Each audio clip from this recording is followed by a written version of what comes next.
right, okay, so if we can get the first slide up on here, we'll get right into it. So the first thing that I think a lot of people will encounter is not enough pre-treat. So that's what we're showing here on the picture bottom left. So lack of pre-treat will give you an underbase that'll look very similar to that. So if you're printing a dark garment, you'll see that right away as it starts to print. Some areas may be better than others, but that's the exact symptoms that you're gonna see for not enough pre-treat.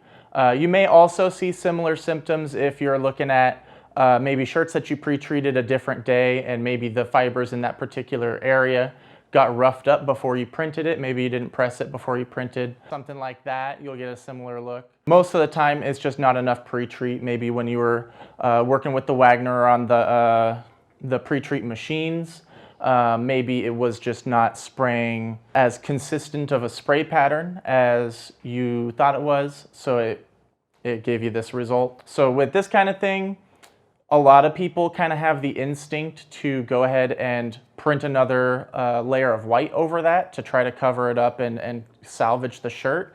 But that's kind of a band-aid situation. You'll really see the consequences of that in the wash result. So really just nailing the pre-treat on the first try is kind of the purpose of what we're talking about today. So you'll have the ink crack or wash off poorly depending on the route that you take. So if we can move on to the next slide, we can talk about too much pre-treatment. I think this is something that Etzel put together last time, and I really like this diagram here. So along the bottom, the little squiggly line and the dots, that's the weave of the t-shirt. The pre-treat is indicated as the blue, the light blue there. So getting enough pre-treatment allows the ink to bond properly to the garment, but putting too much pre-treatment will create a layer between your ink and the garment. So it'll have very poor wash results as a consequence to that. So on the right side, you'll see how it kind of creates a divide between the actual fibers of the garment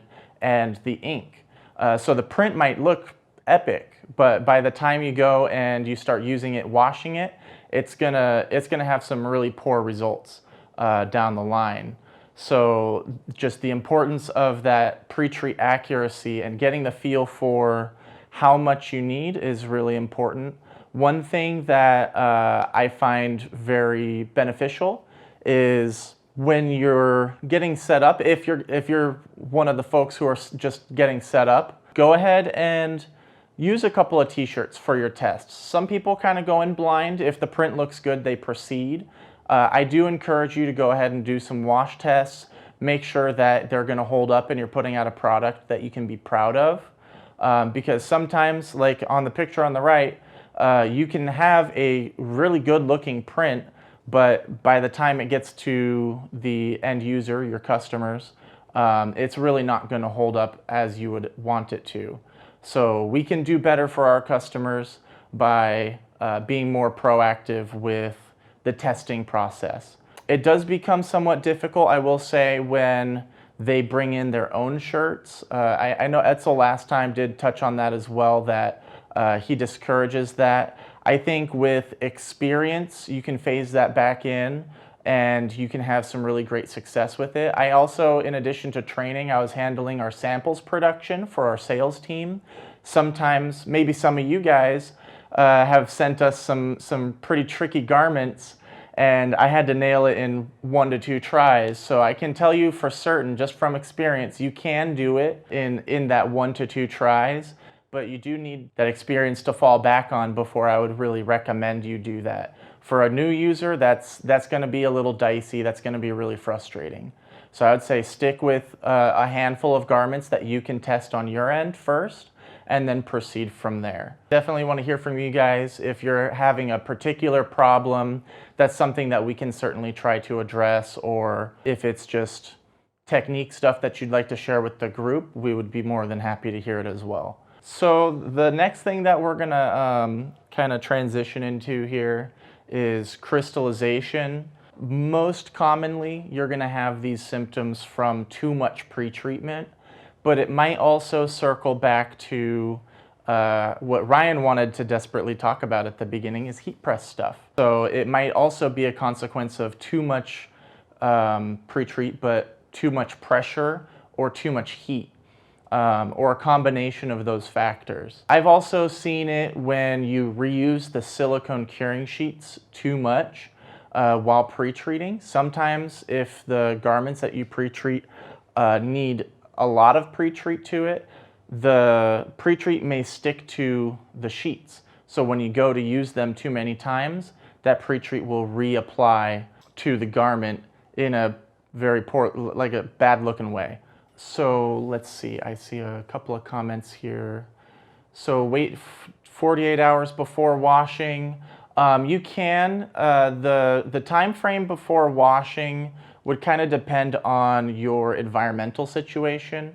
So humidity and such. I believe in the drier environments, it would be fine to wash it shortly after printing. So the picture that you're gonna see here, that's the crystallization that I was describing. So, washing after printing. Yeah, so that's what we're talking about, Jim. The pre-treat being, the print being cured. Once it's cured, either depending on your environment is how soon you can wash it. And so that's something that you can test on your side. So if 48 hours works for you, then that might be ideal for you, but someone in a different humidity environment may have different time frame that would be okay. So as far as the crystallization, like I said, it can come from reusing the sheets too much pressure or heat on the heat press, or just plain old too much pre-treat. What's one form of pre-treat crystallization that's not shown here occurs specifically on polyester. I tried to recreate it here, but of course when you're trying to mess up pre-treat, it all turns out perfect. So I wasn't able to get an example of this to show you guys, but I can describe it pretty well. On polyester garments, if you have too much pre-treat and you get the crystallization, sometimes it won't show very much on the outside. You'll see the consequences more on the inside of the garment. So it'll kind of become maybe oily looking. It'll be particularly sticky and not comfortable to wear in the slightest. And that one doesn't really wash out until you wash it a couple of times. So definitely keep an eye out for that if you're working with polyester garments when you're doing the testing, because sometimes the outside looks fine, it prints fine, but the inside is kind of messy looking and it'll feel really gross when you wear it. So I think we can move on the slide here. So the crystallization and the too much pre-treat, these slides will kind of show you what other symptoms you can look out for. So on the left here, we have, let's see here, that's going to be too much pre-treat. So as the garment is washed, some of the cracks will form. That's kind of what you're seeing there. Or if it's a particularly fibrous garment, like a heavy cotton, not a ring spun, you may have the fibers stick up out of the print as well. You might also see something similar to that if the white underbase is not thick enough, so it might be too little pre-treat. You would have to see what the white underbase looks like before the curing and before the color layer to really determine that nicely. Melody wants to know, can you discuss dark boxes from pre-treating poly shirts? So you're talking about like the stereotypical pre-treat square, is that right? Yeah, so that'll be not even specific to polyester. Some garments will require a little bit extra attention to avoid the staining that can occur from the pre-treat. Particularly with polyester, you have an extra couple of variables with things that are like moisture wicking or other weird chemicals that the factories will apply to the shirts before they ship them to you. Those ones would require a little bit of dialing in. I don't think I've run into any garments that I couldn't figure out. So ultimately, it's all doable. It's just a matter of determining what would be perfect for that particular type of garment. If you like, go ahead and email me. We'll have my email at the end. And yeah, so it would be kind of a trial and error. If it's something that I've worked with, I would be happy to help you dial it in further. So my email will be at the end. If any of you guys have specifics that we can, go over, I'd be more than happy to do so. So like I said, it'll be at the end. So on the slide here, the middle print, that's going to be, so there's a variety of things going on here. Let's just start there. So because there's too much pre-treat, you see the black text, which didn't get any white underbase, that's starting to wash off because it's not bonded to the shirt properly. Where the part, so it's kind of fading, where I can tell that there was so much pre-treat on there that the parts that got white underbase didn't even basically connect to the fibers, and it looks like it's coming off like some kind of film. It's like really, that one's actually pretty bad. On the far right there, you're looking at maybe just too much pre-treat or spotty pre-treat application. So when it got washed, maybe it wasn't also cured enough. So a symptom of when the garment is not cured after printing, when it's not cured sufficiently, sometimes when it gets washed, the print can kind of stick to itself in the wash, and you would end up with something that looks like that as well. We have a couple of questions here. So which pre-treat is best to use for 60/40 cotton poly blend, the poly or the cotton pre-treat? So with blends, my rule of thumb for starting out the troubleshooting process is going to be start with whatever is dominant in the garment. So 60% cotton, I would start with the cotton pre-treat and I would dial it in from there. If I'm not happy with the results, then I would try the polyester pre-treat. And then Jason asks, what are the cure, treat, and times for non-gamut inks? So each ink is going to have its own cure time. So are you referring to the direct ink that we carry, or for different inks? Because the cure times between the direct ink and the gamut inks are going to be the same. So you can refer to, if you don't have the user manual, I can get you a copy. Go ahead and hit me up after the stream and we can get you set up with that as well if that's something that you don't have. So here, more examples of too much pre-treat causing the crystallization and the cracking and peeling. So the one that really breaks my heart is that one in the middle. You can tell that the print was really epic when they were finished with that. Just by, even though there's cracks all over it, you can just tell that that color was nice and solid. The cracks would just form because the ink does not have a solid base to connect to. It's not actually bonded to the fibers of the shirt. It's just bonded to that pre-treat. So when you wash it, you're going to get something like this. It's going to crack super easy. It's going to peel. It's just going to look like crap, like what you see here. So we have another question. I had a design on black shirt. The design had navy in the middle. It didn't have a white underbase for that area. Is this okay?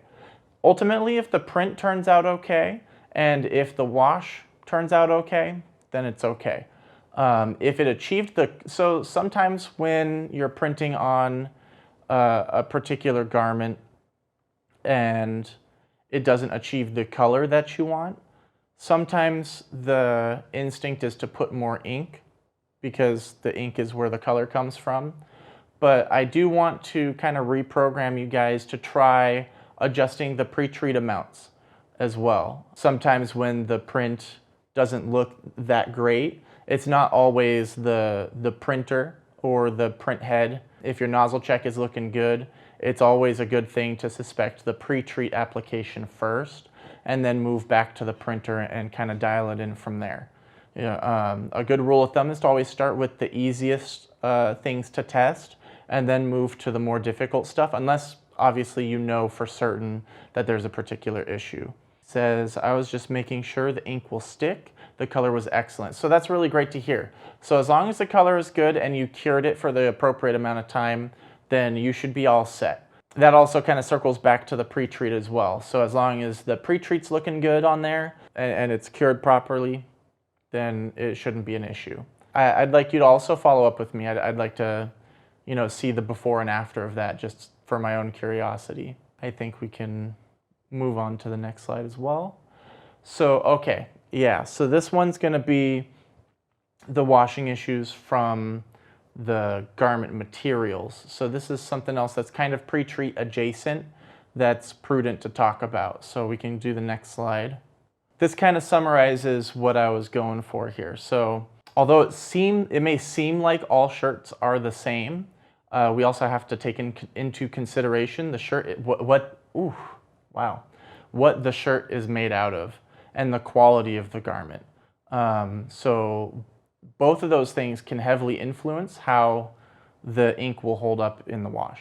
And the term for that, in case you hear it around, would be wash fastness. That's the term for how well the print will wash.